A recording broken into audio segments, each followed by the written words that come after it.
Welcome to Movers and Shakers. दोस्तों, Japan वालों को कुछ भी दीजिए वो उसका छोटा मिनी वर्जन जरूर बना देते हैं. For instance Walkman, Discman, mini car और अब रिस्ट वॉच में फोन. शुक्र है अब तक जापानीज ने अमिताभ बच्चन को नहीं देखा. मुझे यकीन है कि जापान में किसी दिन नहाना धोना भी रिस्ट वॉच से होगा. वॉच कम फोन कम हैंड शावर. हाँ, बस मैं 2 मिनट में नहा दो क्या.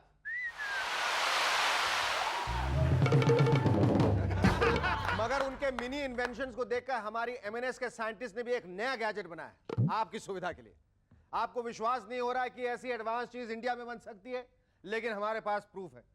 ये देखिए, इस घड़ी की तरफ देखिए, ये हमेशा 10 मिनट लेट चलता है. और इसके बाकी के फीचर्स है, लेटेस्ट खबरों के लिए ये अखबार, क्रिकेट स्कोर के लिए ये ट्रांजिस्टर और ये टेप रिकॉर्डर जो हर 5 मिनट में एक मैसेज दोहराता है. सुनिए. अबे अंधे, देख कर चल. और साथ में कचरा फेंकने के लिए ये डब्बा. ये नहीं, ये. वैसे एक छोटी सी गलती हो गई हमारे साइंटिस्ट से. ये देख रहे हैं, ईमेल का इंतजाम करने के बदले उन्होंने फीमेल का इंतजाम कर दिया. एनीवे, नेवर माइंड, अगले इंप्रूव वर्जन में एक मेल भी होगा. Don't go away. नहीं, तुम्हें नहीं कह रहा, ये नहीं कह रहा, तुम जाओ. Don't go away, we'll be back after a break. Our guest tonight, our actor Harish Patel. And the editor of Society magazine, Lalita Gopalan. But before that, give a large round of applause to Sharuki and the Rubber Band.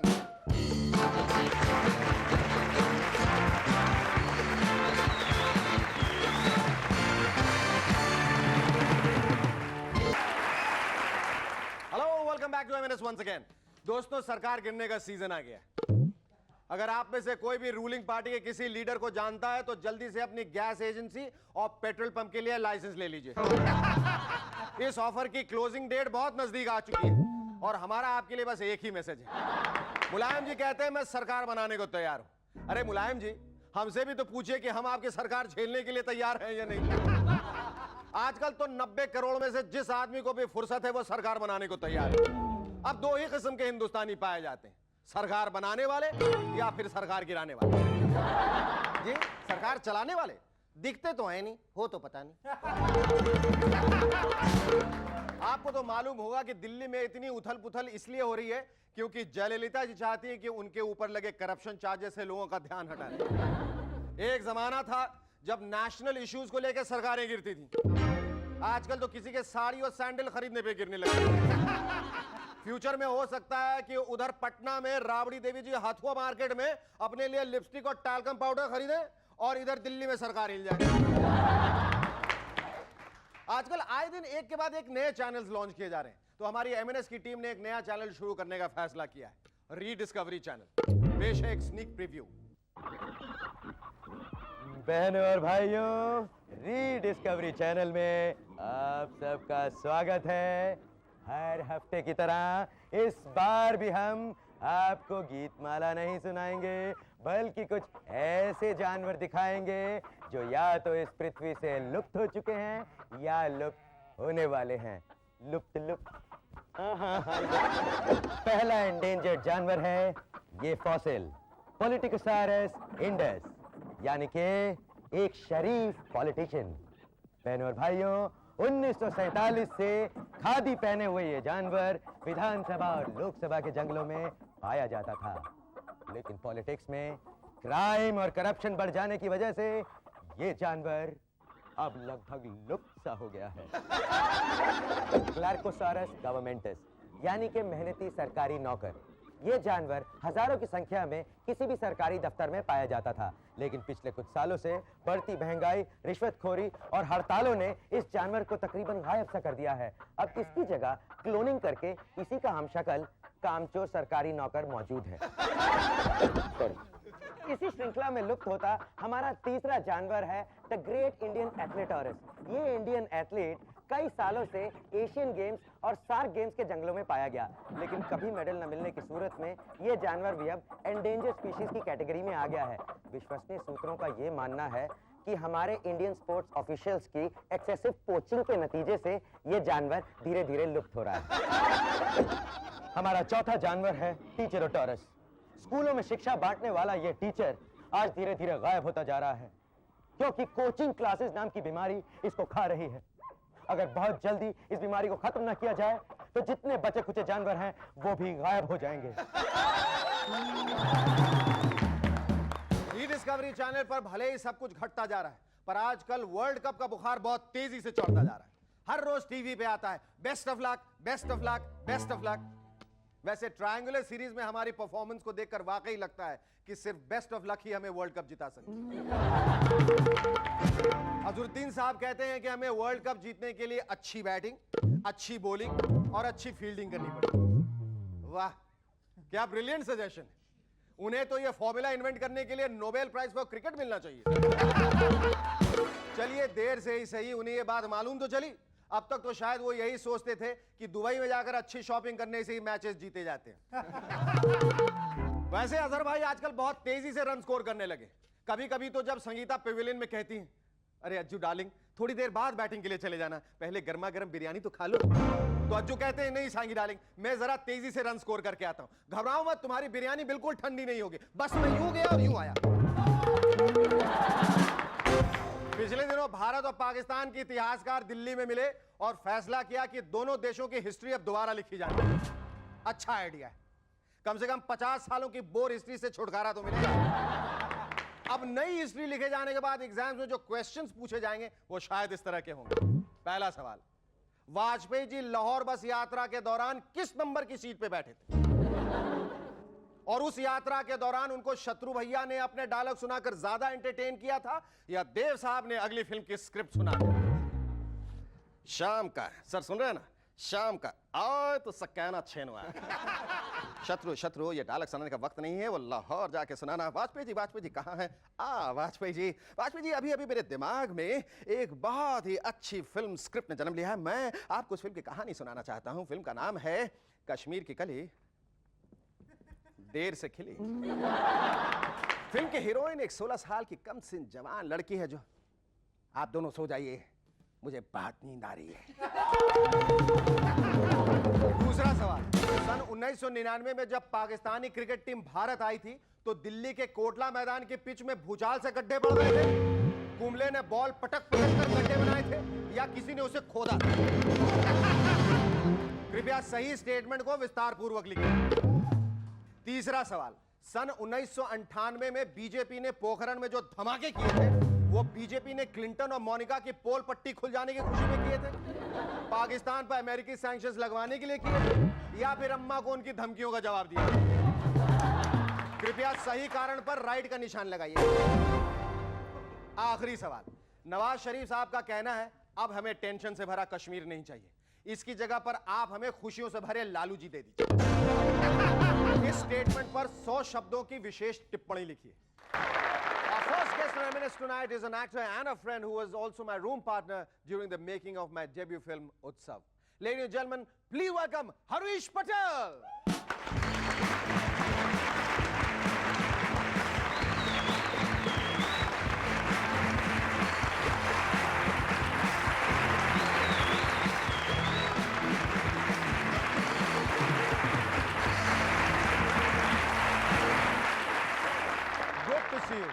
तुम आज भी उतने ही cheerful और उतने ही हरे भरे हो।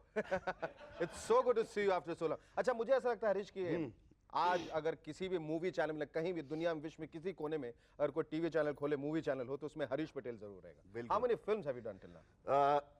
हो गई होंगी कुछ 100 के ऊपर। 100 के ऊपर तुमने फिल्म कर जी हाँ, कर ली है। 82 से शुरू किया था, पता है तुम्हें।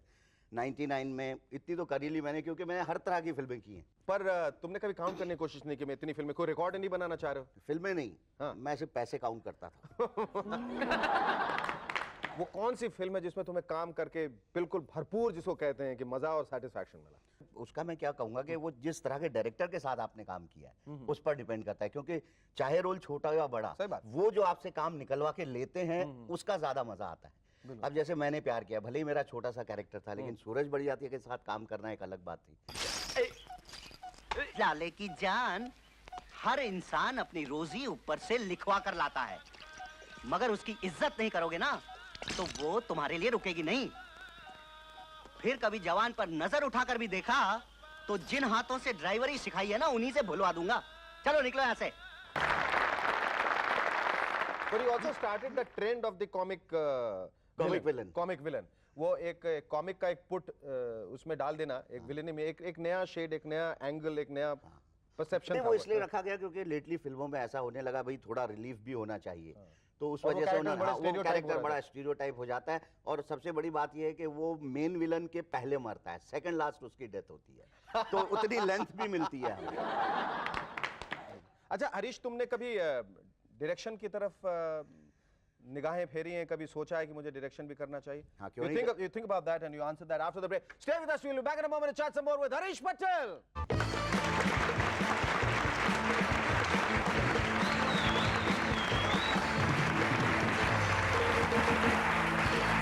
Hello and welcome back to M&S once again. हाँ तो हरीश, मैं पूछना चाह रहा था कि तुमने कभी निर्देशन के बारे में सोचा? बिल्कुल सोचा है, निर्देशन मैं जरूर करूंगा, लेकिन हमारी फिल्म इंडस्ट्री में कहावत है कि आपकी जो एक दुकान अगर चल रही है तो उसे तब तक चलने दो जब तक वो अपने आप बंद नहीं हो जाती, तब तक दूसरे लोग आके शटर उसका नीचे ना कर दें। तो अभी मेरी एक्टिंग की दुकान चल रही है, जब इस पे शटर गिरेगा तो निर्देशन शुरू कर दूंगा। कई बड़े बड़े फ्लॉप एक्टर बाद में तो निर्देशक ही बने हैं ना। सही बात है, बिल्कुल। अच्छा हरीश, उत्सव के वक्त मैंने तुम्हारे साथ रूम शेयर किया था। बिल्कुल। लेकिन उसके कुछ अच्छे और कुछ बुरे अनुभव भी हैं। मैं तुम्हारे साथ रूम शेयर भी करना चाहूँगा और नहीं भी करना चाहूँगा। करना तो इसलिए चाहूँगा रूम शेयर क्योंकि तुम एक अच्छे एक्टर हो, अच्छे इंसान हो। नहीं इसलिए करना चाहूँगा कि तुम रात को, तुम्हें शायद पता नहीं, सोने के बाद एक तो तुम खर्राटे लेते हो और गोल गोल ऐसे 360 डिग्री में घूमते हो। सुबह उठ के मैं कंफ्यूज हो जाता था मैं किस तरफ सोया था। ठीक है शिखर, मैं भी तुम्हारे साथ में रूम शेयर करना भी चाहूँगा और नहीं भी चाहूँगा। रूम इसलिए शेयर करना चाहूँगा क्योंकि तुम भी बहुत अच्छे एक्टर हो, और शेयर इसलिए नहीं करना चाहूंगा क्योंकि जब तुम्हें रात को पिंपल्स आ जाते हैं ना बेदिंग सीन के पहले, उत्सव का जो फेमस बेदिंग सीन था रेखा के साथ में, उसके पहले इनको एक छोटा सा पिंपल यहाँ कहीं आ चुका था। तो रात भर एक हफ्ते तक ये बत्ती जला के वो पिंपल को देखते रहते थे शीशे पे। अच्छा हरीश, तुम शूटिंग के सिलसिले में तो कई बार बाहर गए होगे, कभी कोई ऐसा एम्बैरेसिंग मोमेंट या सिचुएशन आया हो? मैं जा रहा था एक शूटिंग के सिलसिले में डेट्रॉइट यूएसए, तो वॉशिंगटन डीसी से फ्लाइट पकड़ने की जो कनेक्टिंग फ्लाइट थी उसमें कुछ 6-7 घंटे का फ़र्क था और मैं बड़ा थका हुआ था। तो मैंने बोला कहीं मुझे अगर आराम करने को मिल जाए, थोड़ी देर एक झपकी ले लें, सो जाए तो अच्छा होगा। तो मैं गया उधर इंक्वायरी में, पूछा भैया यहाँ पे रेस्ट रूम है? तो इज देयर रेस्ट रूम? तो बोले yeah of course there are so many. तो बोला so please I want to rest actually, so please you let me know how much should I pay and where should I पे। You want to make payment to go to restroom? Yes. No, there are no charges. कमाल है यार। No, but the thing is that can I stay there for about 6-7 hours? So 6-7 hours there?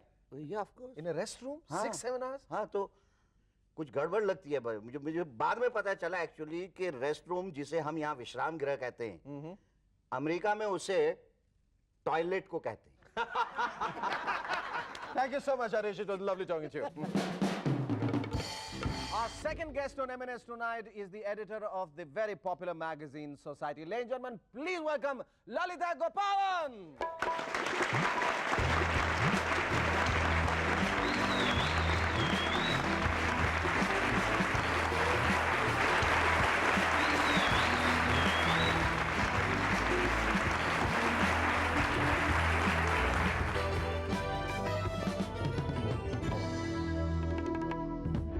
Thank you so much for coming on our show.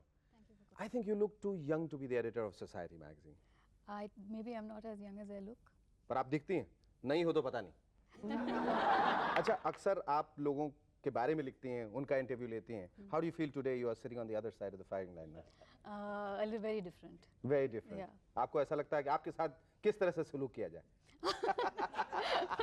Very kindly, I Very hope. kindly. How did you come into this field? Why journalism?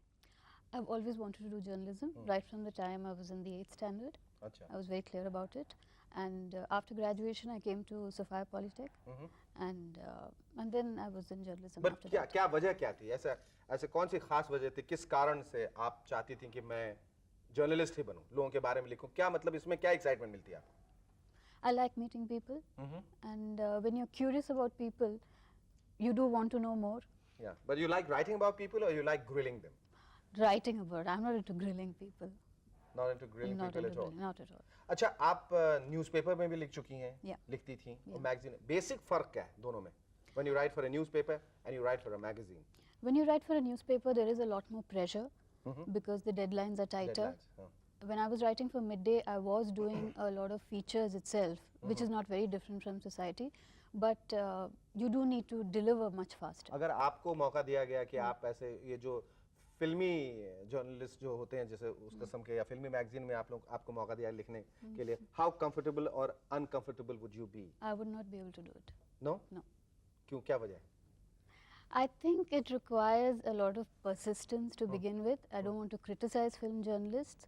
They do have a very difficult job because they try to be honest, they try to give a different perspective of the stars that they meet, and I don't think they have an easy job. Journalism को कहा गया है कि एक बहुत ही noble profession है। अब आप हमें बताइए कि इसमें कितनी नोबिलिटी रह गई। You hang on to that answer. Stay with us. We'll be back in a moment to chat some more with Lalita Gopalan.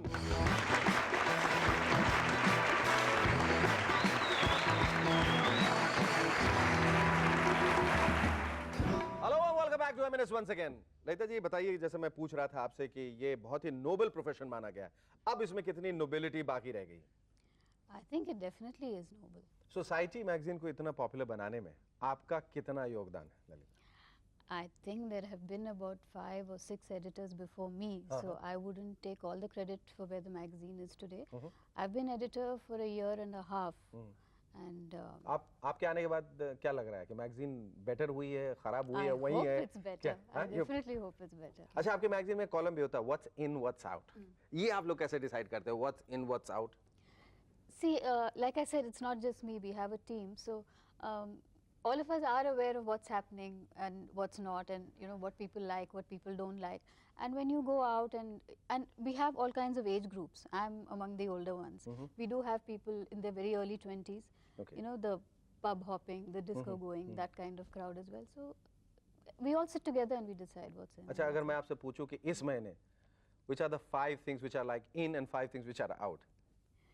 I would say white. White is in, White is in. Right. I would say silver is in. silver is in, I would say Simi Garewal's show is in, but then I said 3. 3. Last तो मैंने सोच के रखा, movers and shakers, I'm going to ask. Fourth आप बताइए। Fourth, I would say coconut water. Coconut water, okay, and movers and shakers? Movers and shakers. Definitely, thank you. देखिए, मैंने जबरदस्ती आपको बुला लिया। Thank you so much. It was lovely talking to you.